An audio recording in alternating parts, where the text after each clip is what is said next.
Waalaikumsalam warahmatullahi wabarakatuh. Alhamdulillah Rabbil Alamin wassalatu wassalamu ala sayyidil mursalin sayyidina Muhammadin wa ala alihi wa sahbihi wa barik wa sallim ajma'in.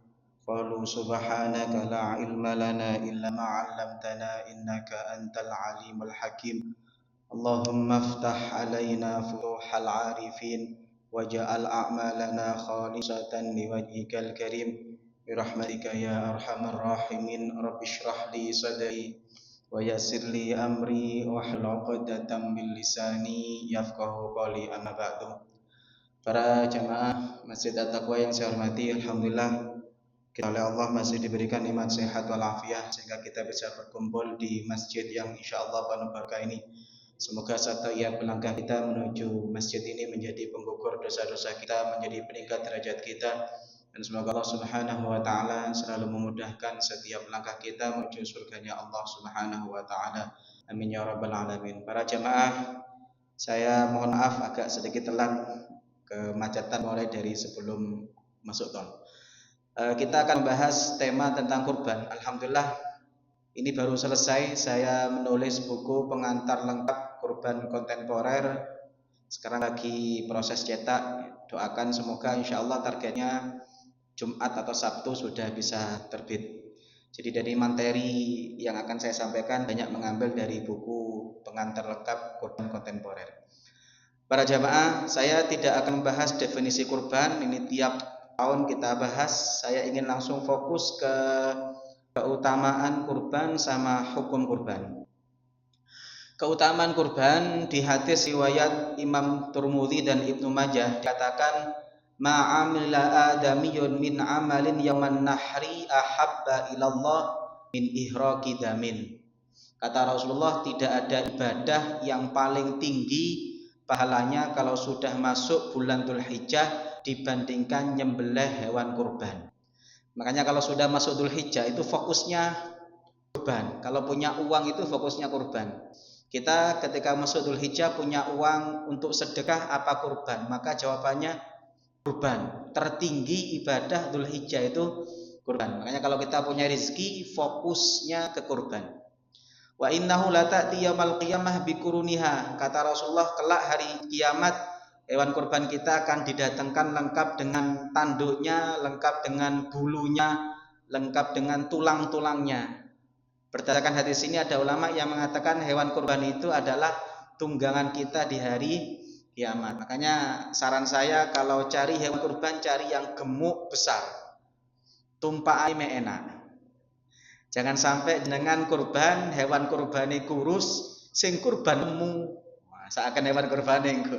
Ini yang pertama. Yang kedua, Rasulullah pernah ditanya, "Mahadil adhahi?" Kurban itu apa? Kata Rasulullah, "Sunnatu abikum Ibrahim." Kurban itu adalah sunnahnya Nabi Ibrahim alaihi salam. Sahabat bertanya, "Fama lana fiha?" Kita dapat apa? Maka Rasul menjawab, "Bikulli sya'ratin hasanah." Setiap bulu dari hewan kurban kita itu bernilai pahala. Makanya cari hewan kurban yang banyak bulunya biar pahalanya lebih banyak.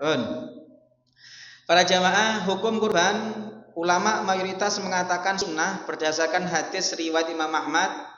Rasulullah mengatakan salatsun hunna aliyya faraid wa hunna lakum tatawwu. Ada 3 ibadah yang kata Rasulullah bagiku wajib, bagi umatku sunnah.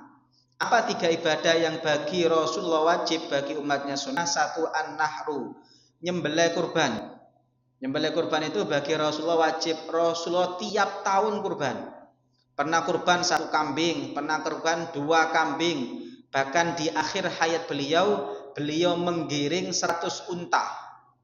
Ini Rasulullah alaihi wasallam. Bagi umatnya sunnah. Saking sunnahnya banyak umat Nabi Muhammad ganti HP tiap tahun kuat kurban ndak tuman. Saking sunnahnya banyak umat Nabi Muhammad nyicil mobil 3 juta 5 juta sak wulan kuat kurban 3 juta setahun sepisan ndak kuat.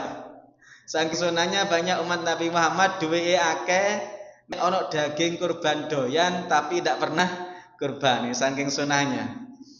Yang kedua witir. Witir itu bagi Rasulullah wajib, beliau tiap hari witir.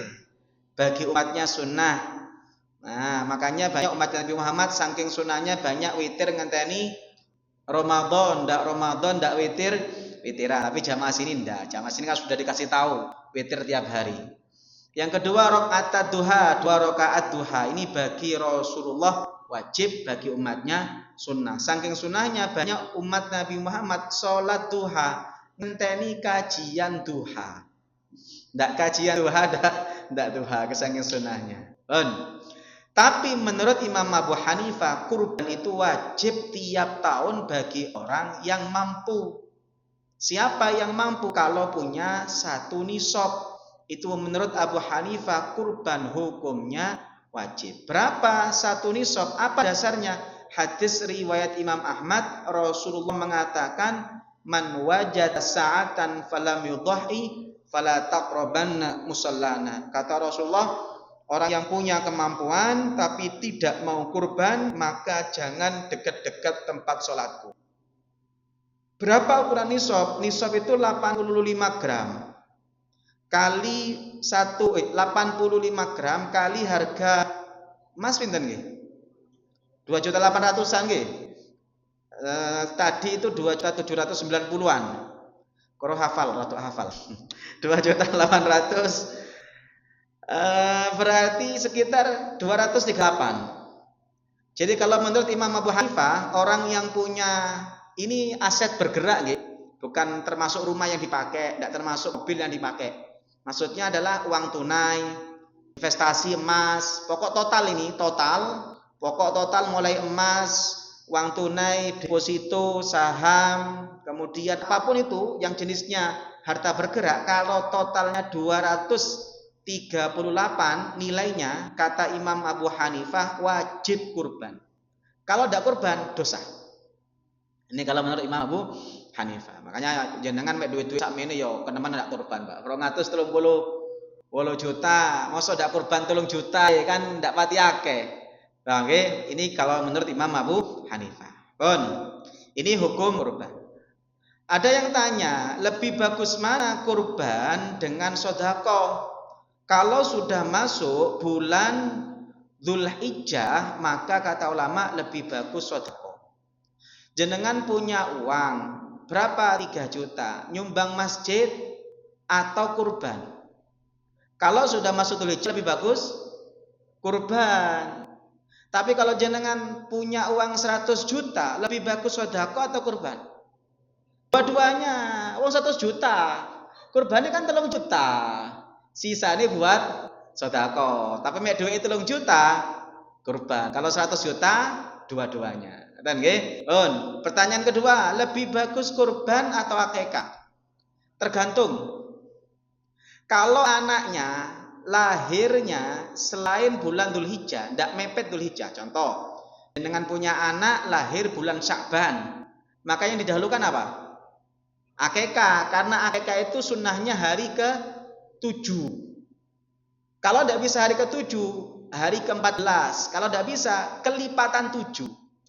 Makanya kalau jangan pingin akikah, nengeri akikah gampang. Akikah itu pokoknya hari ke-7. Hari ke-7 itu berarti H-1 dari hari kelahiran anak. Kalau jenengan anaknya lahir hari Jumat, akikah kapan? Kamis. Kalau anaknya lahir hari Rabu, akikahnya sunnahnya kapan? Selasa. Jadi kalau jangan pingin tahu, Ustaz, saya pingin ngakikahi anak saya. Tapi lama Ustaz, sudah umur 7 tahun. Enaknya hari apa? Gampang. Jangan lihat akte kelahirannya. Hari apa dia lahir? Berarti sunnahnya H-1. Dengan catatan lahirnya sebelum maghrib. Karena hitungan hari itu dalam Islam dihitung mulai maghrib. Tapi kalau anak jenengan lahirnya setelah maghrib. Contoh sekarang kan masuknya hari Rabu. Kalau kita ikut hari kan Rabu. Tapi kan kalau kita ikut kalender Hijriyah itu masuknya Kamis, karena lahirnya Kamis setelah maghrib.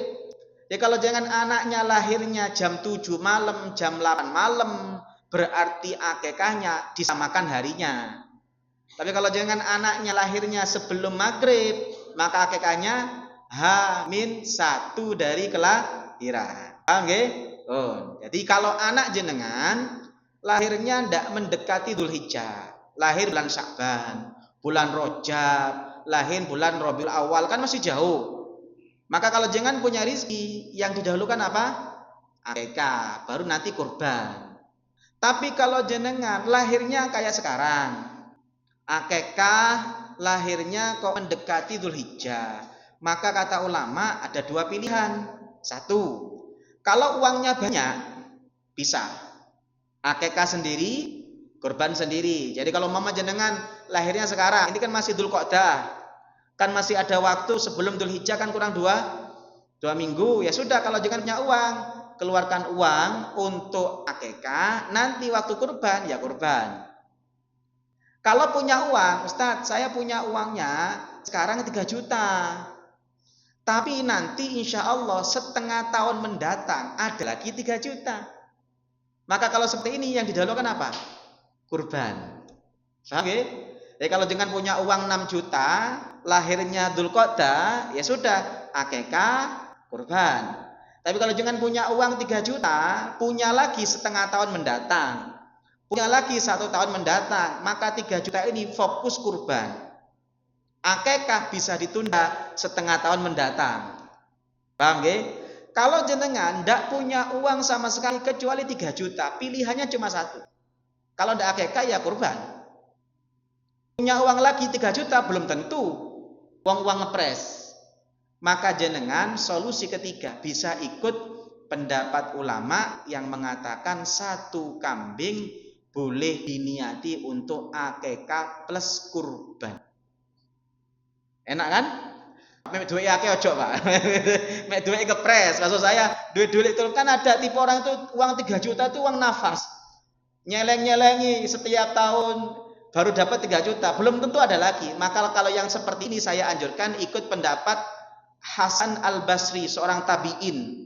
Hasan Al-Basri beliau mengatakan 1 kambing boleh diniati kurban plus akikah.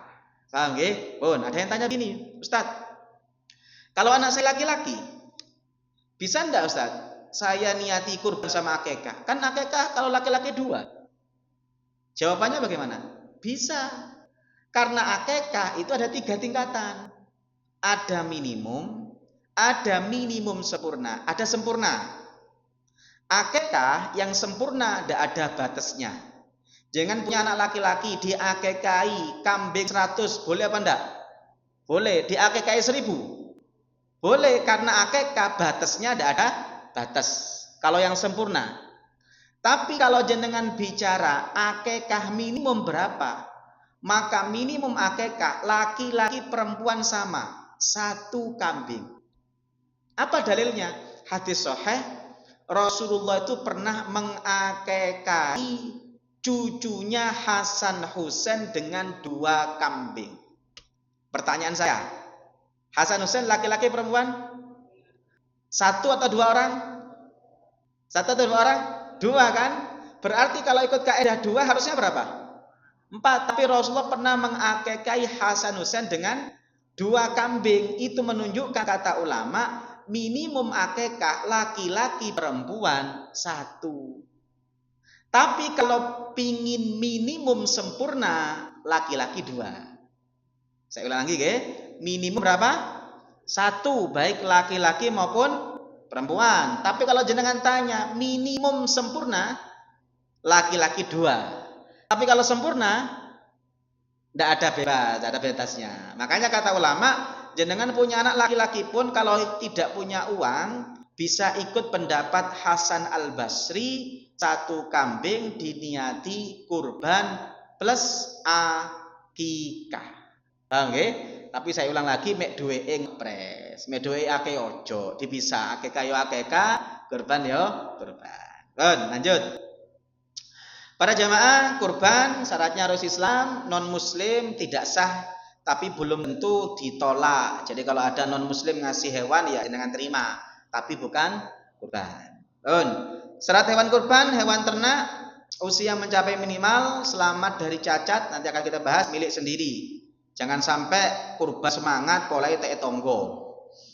Itu harus milik sendiri. Selanjutnya, kurban Menurut ulama, bahkan ada yang mengatakan ijma seperti Imam Nawawi, hanya boleh dari hewan ternak. Hewan liar tidak boleh. Nomor 2, hanya boleh dari 3 jenis hewan. Unta, sapi, kambing dan berbagai spesiesnya. Unta, punuk 1, 2, sapi termasuk sapi, lembu, kerbau, termasuk banteng. Asalkan jinak diternak. Jadi umpama ana wong ternak banteng terus bantengnya jinak, itu dibuat kurban boleh enggak? Boleh, karena sejenis sapi. Ini termasuk sapi, lembu, bisa sejenisnya. Kemudian kambing dengan berbagai macam jenisnya. Cuma ada satu pendapat dari Abdullah bin Abbas yang memperbolehkan hewan kurban dengan segala hewan yang boleh dimakan. Tapi pendapat ini dianggap lemah. Jadi kalau ikut pendapat ini, hewan seperti kijang itu boleh. Kurban dengan kuda boleh. Kurban dengan gajah. Ada ulama yang mengatakan gajah itu halal dimakan karena dia tidak memangsa. Beda dengan harimau kan? Gajah kan makan rumput. Ada ulama yang mengatakan gajah itu halal dimakan asalkan disembelih. Maka kalau ikut pendapat Ibnu Abbas, kurban dengan gajah boleh enggak? Boleh. Tapi tidak usah praktek, Pak. Asalkan panitia. termasuk dengan unggas. Ini pendapat, tapi kalau bisa ya bisa dipakai. Seakan panitia ya. Jangan kurban sampai PT itu saja ya oleh. Kalau ikut pendapat Ibnu Abbas, tapi jangan dipraktekkan. Panitia seakan. Paham nggih? Tapi orang tua kita dulu ngamalkan ini. Karena kurban sama akikah kan sama. Orang tua kita, mbah kita itu kalau punya anak, ndak kuat tuku wedhus, beli PT selamatan. Paham nggih? Makanya kata ulama, kalau kita memang tidak pernah kurban, kan tidak punya uang, minimal riyoyo Idul Adha beli PT. Tapi syaratnya beli PT kalau ingin diniati kurban, jangan dijadikan opor dimakan sendiri. Itu namanya mayoran. Jadi syaratnya disembelih, dibagikan ke tetangga mentah. Sampai tengering kok Ramadan Idul Adha meniki. Mek ana tanggane nganteri daging pitik mentah, berarti kurban. Mek nganteri daging pitik mateng berarti bukan kurban. Ngoten nggih, pokoke tengerane iku wis. Pokoke tanggane nganteri daginge bebek, daginge pitik kok mentah, oh berarti kurban iki. Mek mateng berarti bukan kurban. Paham nggih? Tapi sekarang duit akeh, jangan pakai ini. Ini dulu masih bisa dipraktekkan. Lanjut. Usia minimal hewan kurban 1. Kalau hadisnya ini nggih, hadis ini kemudian ulama berbeda pendapat. Saya tidak bahas ini, tak bahas hadisnya, biar cepat tak kasih kesimpulannya.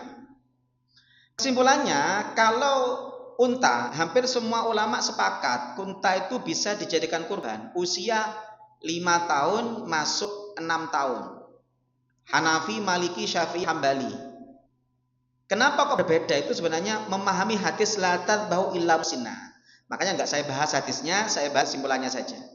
Tapi kalau sapi hampir semuanya sepakat 2 tahun. 2 masuk 3. Kecuali Imam Malik. Imam Malik itu 3 tahun masuk 4. Nomor 3 domba. Domba hampir semuanya sepakat 1 tahun masuk 2 tahun. 1 masuk 2. Dari mana tahu? Ya jangan tanya ke peternaknya, karena kan tidak punya kakak. Jadi jangan tanya ke peternaknya. 1 tahun masuk 2 tahun. Untuk domba itu 2. Bisa usia atau powel kalau mazhab Syafi'i. Kalau mazhab Syafi'i, domba itu bisa 1 atau powel. Bukan dua-duanya, tapi pilihan. Ada domba usianya 1 tahun, ndak powel, sah untuk kurban. Ada domba usianya masih 10 bulan, tapi sudah powel, boleh untuk kurban. Pokok salah satunya, powel atau usia 1 tahun. Paham nggih? Sama dengan orang baligh, kata mazhab Syafi'i. Orang baligh itu ada baligh karena mimpi basah. Ada baligh karena haid, ada baligh karena usia. Ada anak tidak pernah mimpi basah, tidak pernah haid, tapi usia 15 tahun, berarti baligh. Ada anak usia 10 tahun, tapi sudah baligh. Kenapa? Karena haid, karena pernah mimpi basah. Sama dengan itu domba. Paham nggih? Makanya saya sering di sini pernah saya sampaikan juga, kalau ngadakan acara santunan anak yatim hati-hati. Karena anak yatim itu kata ulama masih dianggap yatim, syaratnya satu belum balik. Kalau sudah balik sudah tidak dianggap yatim. Kalau yatim, anak balik masih dianggap yatim. Saya yakin jenengan sama saya banyak yang yatim piatu. Iya apa enggak? Jenengan kan banyak yang yatim piatu. Pertanyaan saya, apakah jenengan termasuk yatim piatu? Kan enggak, kenapa? Balik. Jadi batasan yatim itu kalau belum balik. Kalau sudah balik, maka sudah bukan yatim. Nah, masalahnya begini, kalau kita ngadakan santunan anak yatim, rata-rata yang diundang kadang-kadang bukan hanya anak TK, anak SD, SMP, SMA kadang-kadang. Sekarang itu ngapunten, anak SD kelas 5 itu sudah banyak yang head. 6 itu sudah banyak yang head. Itu umur berapa? Umur 11. Kadang-kadang umur 10 sudah head. Lah itu kemudian diundang santunan anak yatim. Itu panitia keliru. Karena yang ngasih donaturnya, ngasihnya untuk anak yatim. Oleh panitia diberikan kepada mantan yatim. Kan mantan yatim ini berarti kan? Makanya kalau usul saya, kalau ngadakan santunan anak yatim ditambah santunan anak yatim dan du'afa. Du'afa ini penting. Supaya nanti kalau yang kayak tadi itu anak SMP, SMA, secara usia sudah balik bukan yatim, mungkin masih masuk kategori du'afanya.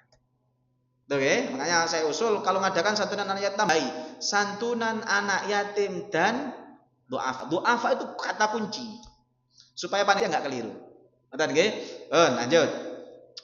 Nah, kalau kambing etawa mazhab Hanafi Maliki 1 tahun. Tapi kalau menurut mazhab Syafi'i pendapat kuat 2 tahun.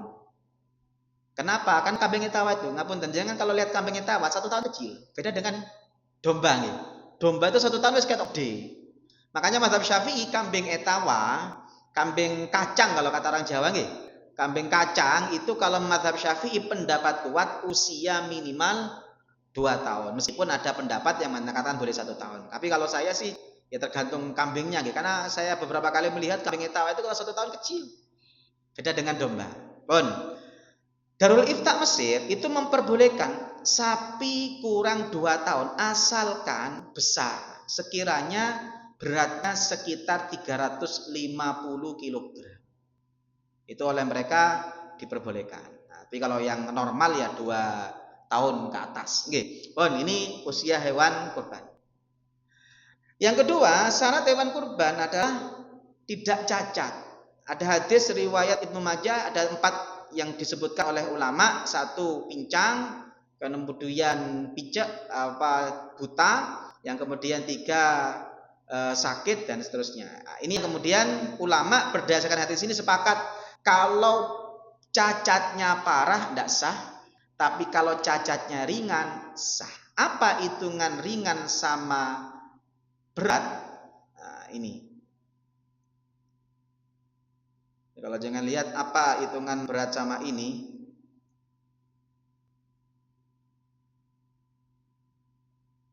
Nah, sebelum itu saya ingin sampaikan dulu, Pak. Kapan cacat itu diperhitungkan? Jadi kata ulama, cacat itu diperhitungkan kalau masih belum ditentukan maka waktu disembelih.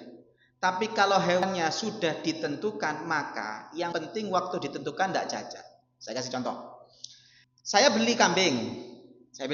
Waktu saya beli kambingnya sehat. Yo tidak cacat, yo gemuk. Kemudian setelah saya beli, saya ngomong, saya jadikan kambing ini kurban. Atau saya ngomong, kambing saya ini untuk kurban. Berarti ini namanya kambing yang sudah ditentukan untuk kurban. Maka kambing yang sudah ditentukan untuk kurban, kata ulama, kambing ini sudah bukan milik saya. Meskipun yang beli saya. Ya, kalau saya beli kambing, kemudian saya sudah ngomong, saya jadikan kambing ini kurban. Maka kata ulama, ini sudah bukan milik saya. Karena sudah bukan milik saya, 1, maka kambing ini tidak boleh dijual. Umpama setelah saya ngomong ini jadikan kurban, saya butuh duit, tidak boleh dijual karena sudah bukan milik saya. Nomor 2, kalau umpama saya ingin ganti kambing, tidak boleh. Paham nggih? Oh, pingin tak ganti kambing sing siji ae, enggak bisa. Karena sudah ditentukan ini saya jadikan hewan kurban. Yang ketiga, kalau setelah saya tentukan ini hewan kurban saya, sebelum saya tentukan sehat, setelah saya ngomong ini hewan kurban saya, ternyata besok itu kemudian pincang, maka hewan ini tetap sah jadi kurban dan tetap wajib disembelih pada waktu nanti hari kurban. Enggak cacat, enggak masalah. Karena waktu beli enggak cacat. Kalau sudah ditentukan. Paham ya? Wajib disembelih. Umpama dapat 2 hari, sekele dicokot tikus gerowak. Kalau apel gerowak masih mahal. Kalau apel gerowak masih mahal. Tapi kalau sekele kambing dicokot tikus gerowak itu mengurangi harga. Tapi kalau kambingnya sudah ditentukan ini hewan kurban saya, andaikan ini cacat sebelum disembelih, tetap sah jadi hewan kurban. Paham nggih? Beda dengan begini, saya beli kambing. Saya tidak ngomong, tak niati, saya niat jadi kurban. Tapi saya ngomong, ini hewan kurban saya. Waktu sebelum disembelih kok cacat, maka tidak sah jadi kurban. Paham nggih bedanya nggih? Maka kalau saya usul panitia biasanya kan beli kambing di luar. Sini beli kambing di luar, nggih. Diantar berapa? H-1. Belinya H-1 atau sebelumnya? Sebelumnya berapanya? Biasanya berapa lama?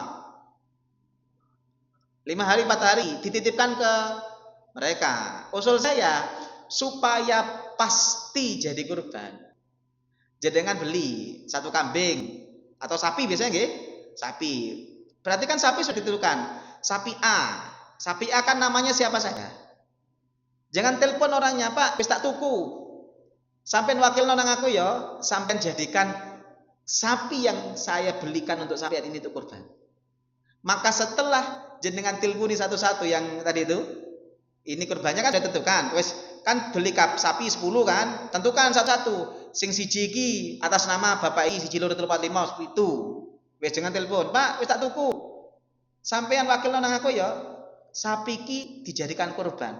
Ya, saya wakilkan ke sampeyan, sapi itu sampeyan jadikan kurban. Sudah selesai itu. Jadi kurban. Enggak bisa diganti. Paham nggih? Nanti mbok menawa, kan kita ada yang tahu. Mbok menawa diantarkan ke sini, kecepit. Siapa sing tahu? Atau waktu diturunkan terlalu keras, jatuh pincang. Kan kemungkinan ini ada. Kalau dari awal sudah ditentukan ini hewan kurban, andaikan nyampe sini dalam kondisi kakinya pincang, tidak bisa melaku, sah jadi hewan kurban, disembelih sah. Paham nggih? Karena sudah ditentukan. Tapi kalau nggak ditentukan, baru ditentukan di sini ya. Kalau nyampenya cacat tidak bisa. Ini bedanya. Jadi bedanya ada hewan yang sudah ditentukan, ada yang belum ditentukan. Paham nggih? Lanjut. Waktunya mepet, saya tambahi 1 lagi untuk distribusi. Mungkin nanti kalau ada waktu lagi kita bahas distribusi. Nah, cacat ringan, ada cacat ringan, ada cacat berat. Kalau cacat ringan, ulama mengatakan boleh sah jadi hewan kurban. Tapi kalau berat tidak boleh. Meskipun ulama sepakat yang terbagus tidak ada cacatnya. Apa ringan? Kalau Hanafi ringan itu ada kalau berat itu kalau lebih separuh. Telinga. Kalau terpotongnya kecil tidak sampai separuh sah. Ekor itu kalau terpotongnya kecil tidak sampai separuh sah. Karena kata Hanafi ringan itu kurang separuh, berat itu lebih separuh. Tapi kalau kaki nggak bisa. Ada beberapa kayak telinga, kemudian ekor. Itu kalau nggak sampai separuh masih sah. Itu Hanafi. Maliki sepertiga. Kurang sepertiga ringan, lebih sepertiga berat. Ya, kalau telinga gerowak tapi tidak sampai sepertiga sah. Tapi kalau Syafi'i itu terlihat dari jauh. Kalau kuping dilihat dari sini ketok gerowake, itu kalau Syafi'i berarti berat. Tapi kan ada kena cokot tikus titik gitu kan, teko ini kan tidak ketok gerowake. Itu kalau kata Syafi'i ringan. Ini batasan ringan sama berat di beberapa mazhab. Paham nggih? Lanjut. Nah, kalau secara rinci nih, Satu. Di buku saya lengkap nanti, jangan kalau ingin baca di buku saya lengkap rincinya. Saya buat klasifikasi per anggota. Jadi cacat kaki, kemudian mata, telinga itu tak buat per anggota biar gampang jenengan mengidentifikasinya. Nah, saya coba sampaikan beberapa yang saja. Satu, pincang.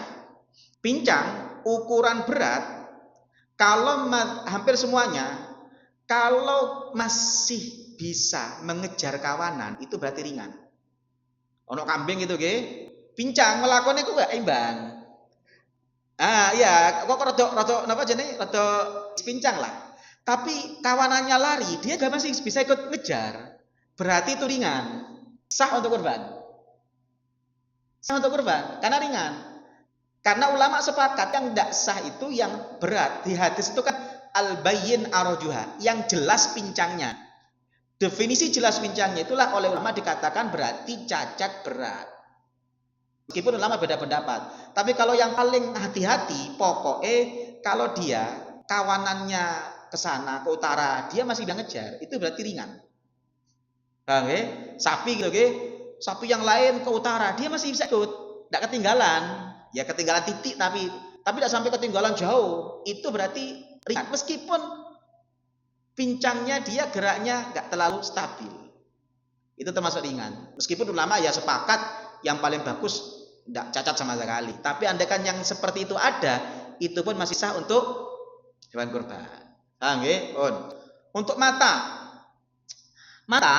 itu kata ulama ada dua. Kalau mazhab Hanafi, bola matanya kalau buta sebelah loh, kalau yang buta sebelah itu kalau Hanafi bola matanya hilang.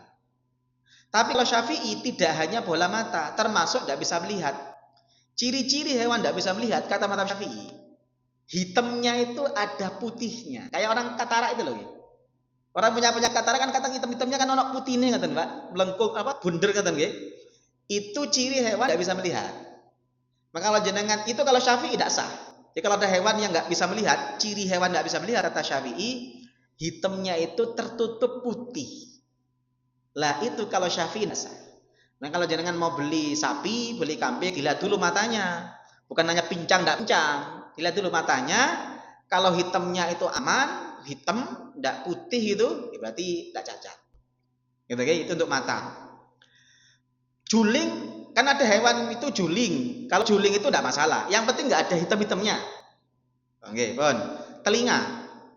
Telinga, kalau telinganya ada tapi kecil, lama rata-rata mengatakan sah. Ustadz, ada kambing itu telinganya kecil, yang lain gede-gede kok cilik, sah. Tapi kalau tidak punya telinga, tidak sah. Oh, kambing tidak ada telinga belas, tidak sah. Oh, tidak, tapi cilik, sah. Ada telinga, tapi growak. Kalau Syafi'i, meskipun sedikit, sekiranya dilihat itu kelihatan, tidak sah. Tapi kalau Hanafi, yang penting growake tidak sampai separuh, sah. Ditindih semua sah. Kalau robek atau ditindih, beda nggih? Robek ditindih dengan krowak. Kalau ditindih atau robek, semua ulama sepakat sah. Cuma perbedaannya ada yang mengatakan makruh, ada yang mengatakan tidak makruh. Paham ya? Ini kemudian terpotong. Nah, tanduk hewan tidak punya tanduk sah. Tapi kalau tanduknya pecah, ini ulama berbeda pendapat. Yang sering saja kita bahas, sering itu ini Pak. Nah ini, tahu ambing nggih? Ambing itu kantong susu. Kalau kantong susunya ini terpotong, tidak sah. Tapi ngapunten, kalau yang terpotong torpedonya, torpedo jantan itu sah, berarti hewan dikebiri. Hewan dikebiri itu baik ngapunten nggih, yang terpotong torpedonya atau alat kelaminnya itu sah. Paham nggih? Itu sah. Karena Rasulullah itu pernah kurban dengan 2 hewan gemuk yang kemudian hewan itu dikebiri. Makanya kata ulama, kenapa kok yang embing itu tidak sah kalau kebiri sah? Kata ulama, karena biasanya hewan yang dikebiri itu gemuk. Hilangnya kebiri, hilangnya torpedo tergantikan dengan gemuknya hewan. Karena metode penggemukan itu salah satunya pakai kebiri. Makanya kata ulama, kebiri itu sah karena hilangnya torpedo tergantikan dengan gemuk. Dan Rasulullah pernah praktek itu. Tapi kalau embingnya tidak sah. Paham nggih? Lanjut, terakhir. Nanti pertanyaan. Kurban tidak harus pakai jantan. Kurban akekah boleh jantan, boleh betina. Nah, jangan mek pingin golek sing murah, gede, golek sing betina. Biasanya murah. Golek wedhus sing wis ndak iso manak. Iku biasa murah. Tapi wedhus betina nggih sing wis ndak iso manak niku wis mari manak ping pira ngono ndak iso niku biasa dijual murah itu. Gede. Itu murah. Ndak masalah. Masalah betina jantan itu masalah bagus dan lebih bagus. Tidak ada kaitannya dengan sah atau tidak sah. Cuma kalau hewannya itu bunting, mazhab Syafi'i ada yang mengatakan tidak sah. Tapi pendapat kuat mayoritas ulama sah. Asalkan tidak kurus. Kenapa mazhab Syafi'i mengatakan tidak sah? Karena biasanya hewan bunting itu kurus. Nah, kurusnya itu yang menjadikan tidak sah. Jadi kata ulama, kalau ada hewan kok bunting masih gemuk, maka tetap sah. Ustadz, bagaimana hewan yang gemuk, yang bunting? Setelah disembelih, waktu dibedah perutnya, ono anake. Nah, kalau anaknya itu masih hidup, kalau ingin dimakan, sembelih ulang. Nggak tega, kalau nggak tega biarkan hidup. Tapi kalau jenengan waktu bedah, anaknya wis mati di dalam kandungan, halal dimakan tanpa disembelih. Karena sembelihan anak ikut sembelihan induknya. Saya kemarin pengajian Baitur Rozak itu ada yang tanya, Ustaz, saya pernah nyembelih, saya nggak tahu kalau bunting Ustaz. Wah, kira wis hewan biasa, tak sembelih. Waktu dibedah itu ada anaknya. Boleh nggak dimakan Ustaz? Ya boleh. Kalaupun mati di dalam kandungan ya berarti ikut sembelihan induk. Ngoten nggih? Materinya sangat banyak, nggak cukup satu waktu. Saya kira saya cukupkan dulu. Kalau ada yang mau didiskusikan saya silakan. Nggih, monggo. Monggo.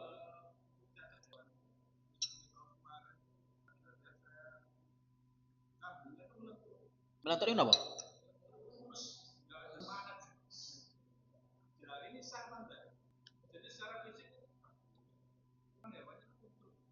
Nggak ada semangat itu, nggak ada semangatnya baru atau memang dari awal? Oh, tegas. Mungkin karena takut berarti. Yeah. Yang gemuk, yang penting gemuk, enggak masalah. Nanti ada pembahasan hewan cacat itu hewan gila. Hewan gila itu begini, hewan gila ciri-cirinya enggak gelemangan. Koncone nang kulon, awake dhewe nang wetan. Itu berarti hewan gila. Nah, yang hewan gila itu kata ulama tidak sah. Meskipun ada ulama yang mengatakan sah, yang penting gemuk. Paham nggih? Makanya yang penting gemuk, sehat, enggak masalah. Itu sepertinya kalau lihat ceritanya jenengan itu memang enggak ada masalah sebenarnya. Ya waktu mau dikorbankan saja kayak Ian. Stres mungkin ya, stres. Itu sebenarnya Pak, enggak masalah kalau dari awal sudah ditentukan. Jadi kalau dari awal sudah yang punya korban ngomong, ini hewan korbanku. Waktunya hewan kurban disembelih mau pincang tetap disembelih, tetap jadi kurban. Karena dengan mengatakan ini kurban saya, itu sudah jadi kurban. Bahkan termasuk kalau hilang itu tidak wajib ganti, asalkan tidak karena teledor. Itu oke? Ada lagi? Monggo. Nggih, monggo, salam.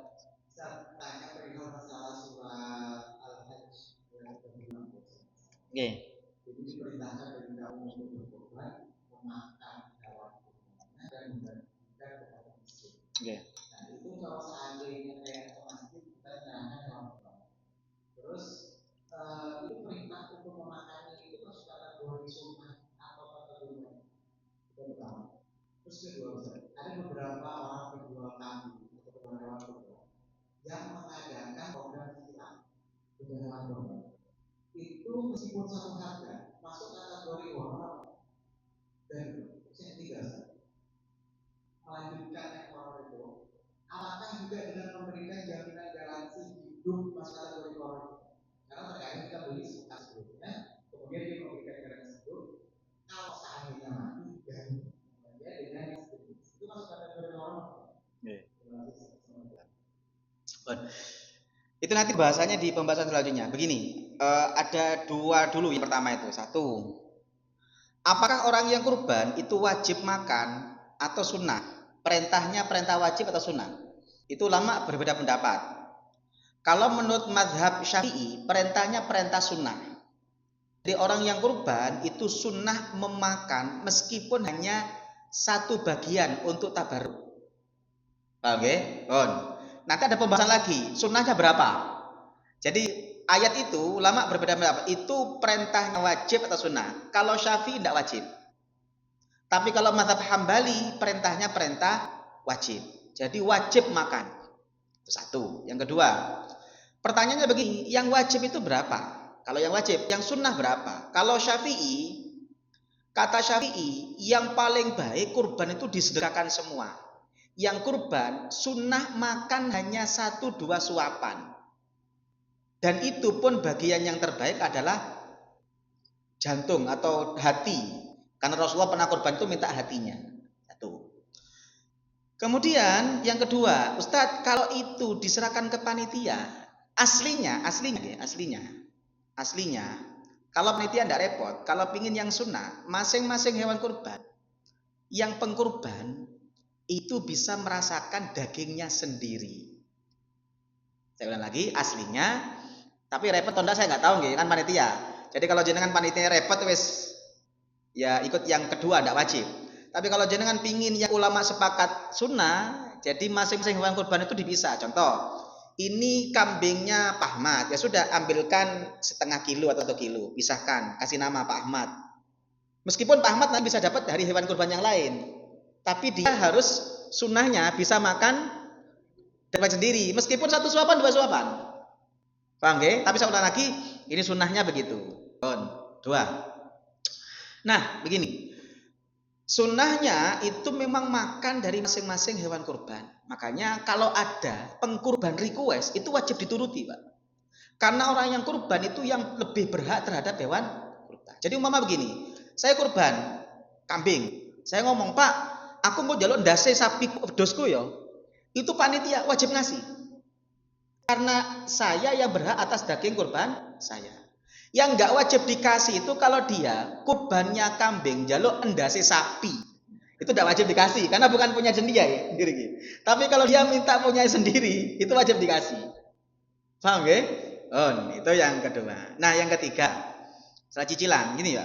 Arisan cicilan itu salah satu yang perlu diperhatikan adalah yang namanya arisan sama cicilan itu harus sesuatu yang pasti. Makanya beda arisan uang untuk kurban dengan arisan hewan kurban itu beda. Kenapa? Mayoritas ulama mengatakan arisan hewan kurbannya itu tidak boleh karena harga hewan tahun ini tahun depan beda. Yang paling benar bagaimana arisan uang untuk kurban. Jadi kalau arisannya per bulan 10.000, per minggu 10.000, totalnya berapa? Ya sudah, nanti menjelang kurban dikasih uangnya berapa. Perkara nanti oleh dia diberikan sapi, diberikan kambing, itu tidak masalah. Itu yang memang semua ulama sepakat boleh. Nah kalau yang kayak tadi, saya arisan hewannya, itu mayoritas ulama mengatakan tidak boleh. Kenapa? Karena hewan kurban itu gorornya tinggi. Kenapa gorornya tinggi? Regone bedo. Ngerti nggih? Nah, nanti ada baik usaha Pak. Pembahasan ketiga ya. Jadi begini. Tidak apa-apa, telat dikit ya. Kadang ditakoni Pak. Jadi nanti akadnya hewan kurban di buku saya itu tak sebutkan ada 3 panitia itu.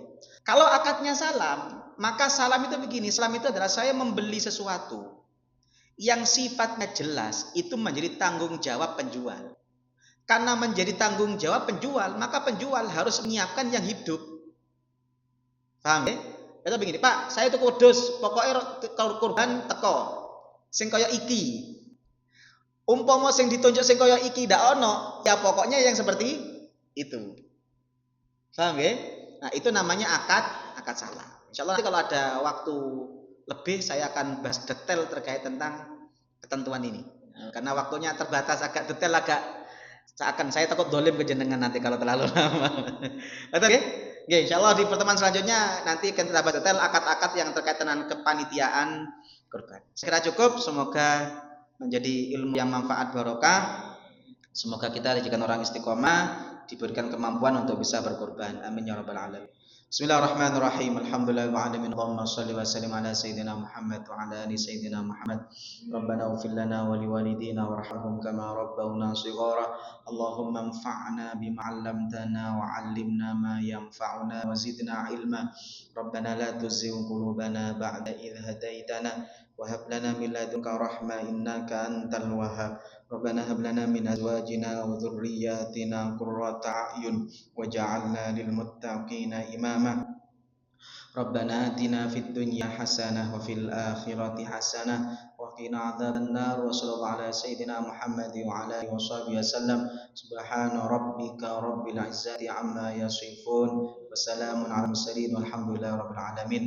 Bi barakatil Fatihah.